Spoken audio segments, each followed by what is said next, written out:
Hello friends, welcome to Pebbles and welcome to my course of 48 laws of power या सत्ता के 48 नियम। Be royal in your own fashion, act like a king to be treated like one. इसका मतलब ये होता है कि अगर आप राजा दिखते ही नहीं हो, अगर आप भिखारी दिखते हो, तो आप राजा बन कैसे सकते हो। अगर आपको लगे कि लोगों ने आपको राजा बनाना चाहिए तो पहले राजा जैसा दिखो, राजा जैसा बिहेव करो। How you carry your self reflects what you think of your self. आप खुद को कैसा रखते हो ये दर्शाता है कि आपकी खुद के बारे में आपकी क्या राय है। कई औरतें मैंने देखा है कि मंगलसूत्र, बड़े बड़े मंगलसूत्र पहनती है, डायमंड के बड़े बड़े लॉकेट्स या बड़ी बड़ी ज्वेलरी पहनती है। ये चीज़, अगर आप शो ऑफ की जो चीज़ होती है वो एक चीज़ दिखाती है कि आप में कॉन्फिडेंस की कमी है। Do not confuse Regal bearing with arrogance.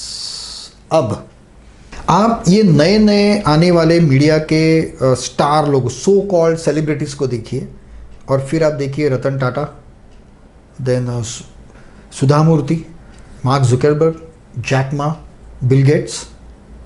इनमें एक विनम्रता है, एरोगेंस नहीं है उनमें, और एरोगेंस दिखाए बिना भी लोग उनको सम्मान देते हैं।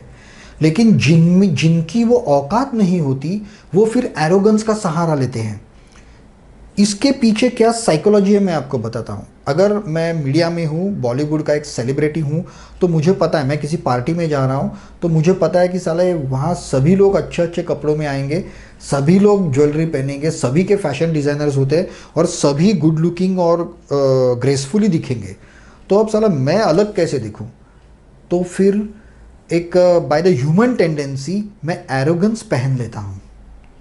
एरोगेंस जो आप हीरोइंस में ज़्यादा देख सकते हो, और वो एरोगेंस आपकी जो पर्सनैलिटी है वो उसको पूरी तरह से मार देगा। भले आपको टेम्पररीली सम्मान मिले, टेम्पररीली लोग आपके पीछे आए, लेकिन for the long term, for the second time, nobody will care for you. कोई आपको भाव नहीं देगा वहाँ पे अगर आप एरोगेंट है तो। Third, the dignity is the mask you assume under difficult circumstances. Act like nothing can affect you and you have all the time in the world to respond. ये जो डिग्निटी जो होती है ना मेरी, ये कई बार, मतलब इसके बारे में हम पहले भी बहुत सारे लॉज में चर्चा कर चुके हैं कि हमको एक मुखौटा पहन लेना है, एक मास्क पहन लेना है कि जैसे कि हम बहुत ही ईमानदार हैं, हम सत्यवादी है, हम ये है, हम वो है। मतलब जो जो चीज़ें मैंने आपको छोड़ने के लिए कही है पावर के लिए, वो सारी चीज़ें हम में है और हम उसके प्रतीक है।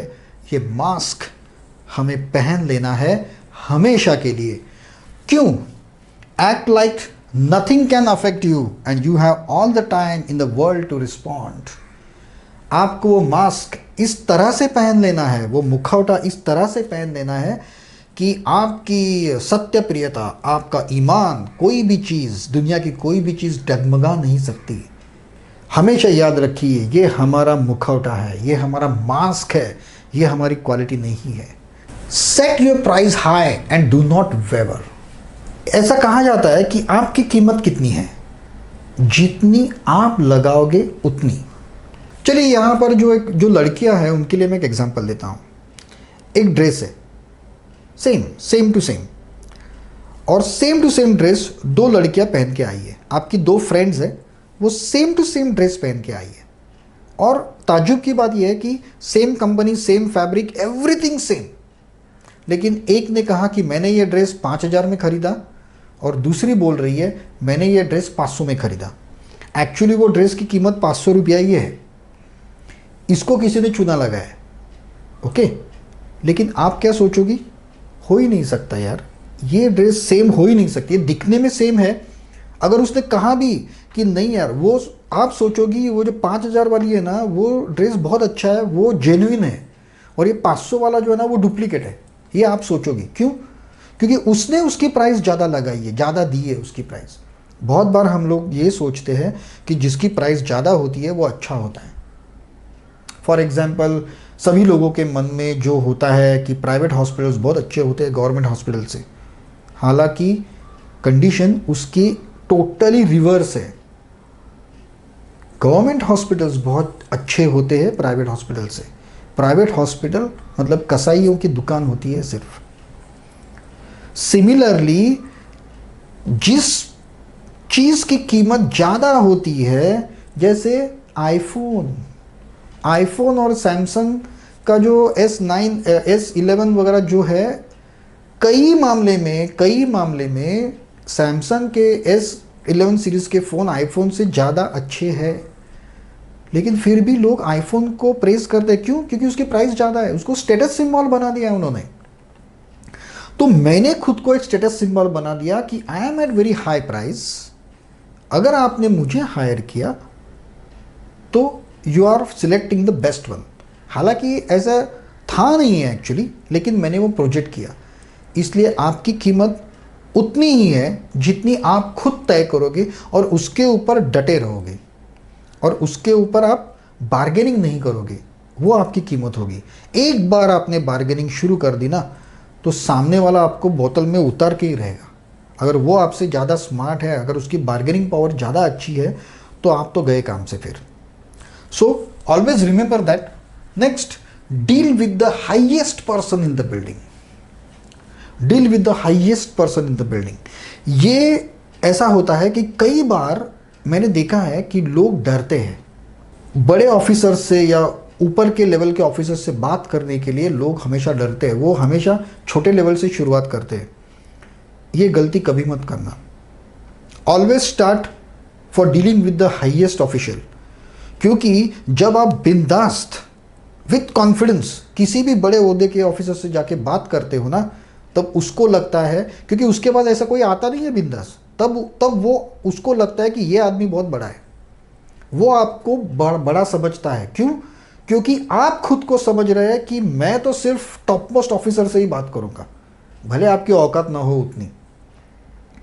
और हमेशा याद रखिए, जैसे जैसे आपकी लेवल बढ़ती जाती है, ऑफिसर्स लेवल जैसी बढ़ती जाती है, आदमी उतना पोलाइट होता जाता है, उतना हेल्पफुल होता जाता है, उसका नेचर थोड़ा सॉफ्ट होता जाता है। और जो नीचे वाले जो रहते हैं ना, वो बहुत शाणे होते हैं। कभी कभी ऐसा होता है कि ऊपर वाला आपका काम करेगा, साला नीचे वाला नहीं करेगा। तो always deal with the highest person in the building. लिखा है यहाँ पे, बिल्डिंग का मतलब होता है in the group, in the position, किसी आइडेंटिटी में। वहाँ पे आपको एक मैं एग्जांपल देता हूँ कि आप 5 स्टार होटल में गए और लॉबी में बैठे हो आप, और अचानक आप वहाँ से उठे, रिसेप्शन पे गए और आपने पूछा I want to meet the lobby manager. तो इमीडिएटली आपका मतलब आपको कंप्लेन वगैरह कुछ नहीं करनी है, आपको सिर्फ बताना है कि ये इंटीरियर बहुत अच्छा है। लेकिन जैसे आप बोलोगे कि I want to meet the lobby manager, वहाँ पे सारे लोग अलर्ट हो जाएंगे। वो पूछेंगे यस सर, एनी प्रॉब्लम? क्या हुआ, एनी प्रॉब्लम? उनको लगेगा कि you are at very high post, because you are not interested in talking with the smaller people, you want to talk with the highest authority, that's all. मुझे lobby manager से बात करनी है, तुम लोग से बात ही नहीं करनी है। वहाँ आप अपनी प्राइस ज़्यादा कोट कर रहे हो, ज़्यादा बढ़ा रहे हो। तो हमेशा याद रखना, आपकी कीमत, आपका ओहदा, आपकी प्राइस उतनी है जितनी आप डिसाइड करोगे। तो आप खुद को नीचा मत दिखाओ। Okay, let us see next. A gift is an equaliser. You do not beg but ask for help in the dignified way. अगर आपको किसी से हेल्प चाहिए, ये हमने एक पूरा पॉइंट करके देखा था, एक लॉ करके देखा था कि किसी से भी अगर मदद मांगनी है तो भीख मत मांगो, मदद मत मांगो। उसको ऐसा दिखाना चाहिए कि ये मैं तुम पर एहसान कर रहा हूँ, कि ये अगर तू मेरा काम करेगा तो उसमें तेरा भी फायदा है। अगर आप भीख मांगोगे ना, मदद, किसी के हेल्प की भीख मांगोगे, तो आप खुद को नीचा गिरा दोगे पूरा। तो इसके ऊपर हम लोग ने एक पूरा लॉ देखा है, तो मैं इसको ज़्यादा एक्सप्लेन नहीं कर रहा हूँ अभी।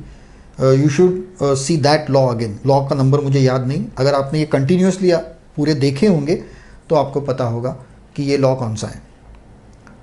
तो ये जो चीज़ है वो आपको डिग्निटी, आपको अपना रुतबा कायम रखना होगा।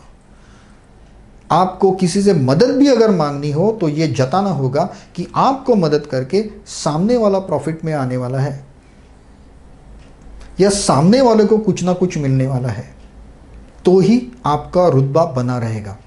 और इसमें एक चीज़ मैं ऐड करना चाहता हूँ, एज फार एज पॉसिबल किसी की कॉपी मत करना।